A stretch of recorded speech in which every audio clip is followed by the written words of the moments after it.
లత ఇట్రా. ఏ గుడికి వెళ్ళారు ఇవాళ? శివాలయంకి. అవునా? మొహాన్ని ఇంత బొట్టు పెట్టుకుంటే దేవుడు మన దగ్గరికి రాడండి. మనకి మంచి బుద్ధి ఉండి ఎవరి మీద చాడీలు చెప్పకుండా తిట్టకుండా ఉంటే దేవుడే మనల్ని మెచ్చుకుంటాడు, మన దగ్గరికి వస్తాడు. తెలుసా మీకు? సరే ఇప్పుడు చెప్పావుగా, తెలుసుకుంటాలే. ఎప్పుడు టీవీ చూడటమేనా? నేను చెప్పేదేనండి. ఏమ్మా? పక్కింట్లో కోడలు 10th క్లాస్ చదివానని చెప్పి పెళ్లి చేసుకున్నారు.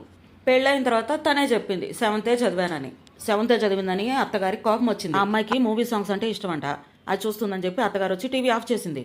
ఆ అమ్మాయికి అన్ని పనులు వచ్చి అయినా అత్తగారికి నచ్చట్లేదు. 10th క్లాస్ సర్టిఫికేట్ అడిగినా పోయేది అంటుందంట. పక్కింటి గోల నాకెందుకు ఇవన్నీ? అదేంటి, మన పక్కనే ఉంటున్నారా, మాత్రం తెలుసుకోవద్దా? ఊళ్ళో విషయాలన్నీ మనకే కావాలి. టీవీ చూడటమే కాదు, మన పక్కింట్లో ఏం జరుగుతుందో కూడా తెలుసుకోవాలి. మనకెందుకు వేరే వాళ్ళ ఇంటి గోల? ఏమండి, పండగ వస్తుంది, మరి నాకు గోల్డ్ చైన్ తీసుకుంటారా?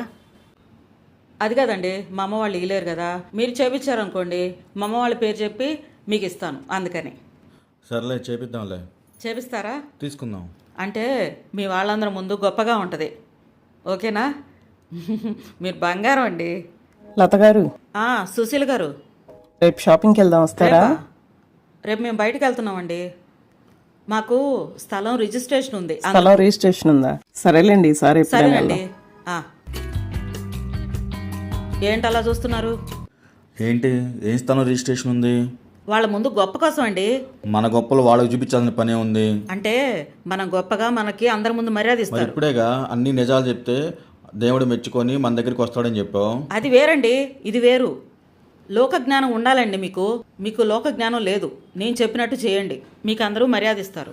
మనం అబద్ధాలు ఆడామని తెలిస్తే మనం ఏం చెప్పినా నమ్మరు. ఏమండి, ఎప్పుడూ టీవీ అయినా కొంచెం సేపు నాతో ఏమ్మా? మాట్లాడొచ్చుగా. చెప్పు. సాయంత్రం బయటకు వెళ్దామా? ఎక్కడికి వెళ్దాం?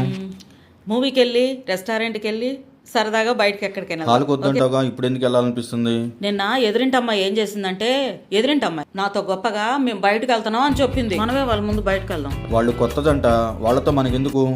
తను నాతో గొప్పగా చెప్పింది, నేను ఒప్పుకోను. మనము వెళ్ళాల్సిందే బయటికి. ఇప్పుడు నన్ను తీసుకెళ్తారా లేదా? వాళ్ళ ముందు గొప్పగా మేము వెళ్తున్నాం చూడు అని చెప్పి బాగా రెడీ అయి చూపిస్తాను. తీసుకెళ్ళకపోతే నా పని అయిపోదు ఇవాళ. నన్ను మెచ్చుకోవటం మీకు నచ్చదులే.